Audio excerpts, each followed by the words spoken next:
Record on this computer. Hi there, Brienna. How are you today? Great. How are you? I am super. And I'm excited to continue our series here on how to survive the holidays. Absolutely. So we started out our series with one just talking about the positive intelligence framework, or the PQ as we lovingly refer to. And we talked a little bit about what it's all about. Then the first day we talked about the pleaser saboteur, the first saboteur we talked about, which you and I are very familiar with. And then we talked about the stickler. And today we're going to talk about the controller. So do you want to share a little bit about the controller? Yes, absolutely. So the controller is a phenomenal leader. They are action-oriented, confident, decisive, persistent, able to make things happen. Wow, we all want one of those in our lives. Yeah. Anything you want to add?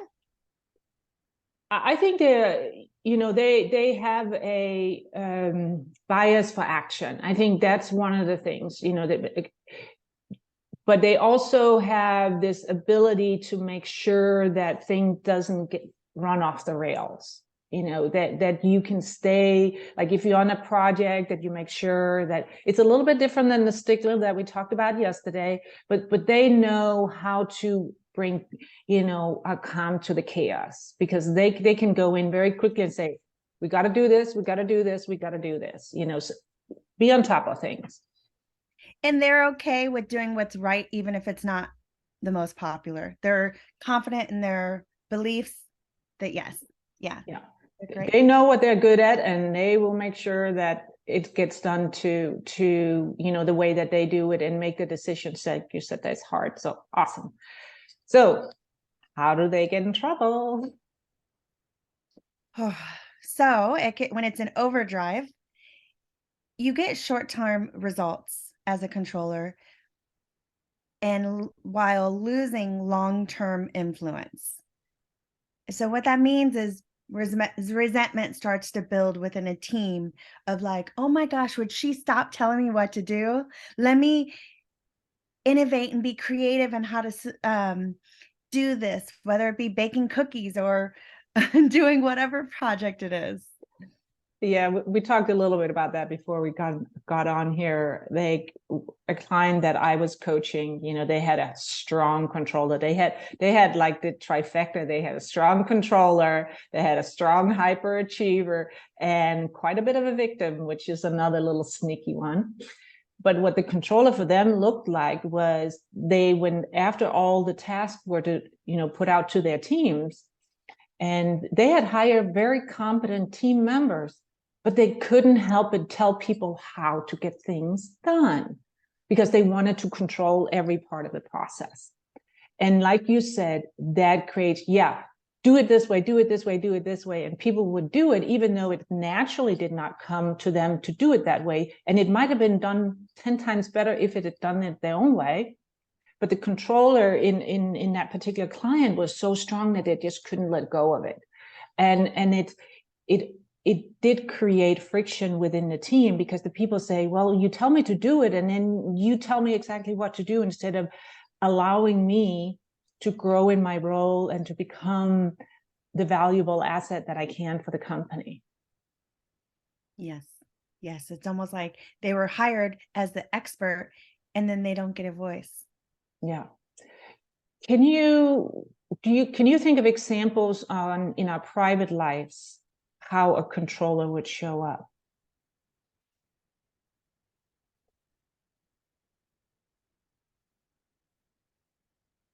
When I'm around a controller, I usually throw my hands up. Mm-hmm. Okay, how do you want it done? We'll do it your way, because it's just easier. Because controllers also enjoy the challenge. So if you're like, no, I want to do it that way, they'll butt heads with you, and they'll be like, no, but my way is the best. So often when I'm in the presence of a controller, I just, okay, we'll do it your way, even though I don't really want to do it their way. It's just easier. And then because you have a big pleaser, that's because then you step aside, right? And avoider, like, hey, let's not have this difficult conversation. Yeah. Absolutely. I have seen it in parenting. Okay. You know, if it's okay, I'll share just a little example with my daughter when she was really little. She came down one morning before preschool, and she had a pair of red tights and a t-shirt, and then she had wrapped around her waist a piece of drapery fabric that I had in my workroom with big, beautiful tulips on it, wrapped around her like a little skirt. And I looked at her and said, "Are you going to school like that?" And she said, "Yes." And in that moment, because I've had a really good pediatrician, I could have said, "No, you got to take that skirt on." And then she could have run into a temper tantrum, right? And you would just have been dragging her out the door with a dress that you wanted on, but there would have been a temper tantrum, right? But because, as I said, I had a good pediatrician that told me to pick my fights, I said, "Okay, we better get a safety pin so you don't drop it on the way to school." Oh, And cute. out the door we went. But a lot of times we really, like as I said, my pediatrician say, pick your battles. Mm-hmm. So that's for me one way to sort of lean into controller. So what can we do about the controller? Like all the saboteurs, the first thing is to be aware that these are habitual habits that sabotage you and relationships around you. And then ease up on the control, like trust that the people you hired or your family or friends can do what you ask.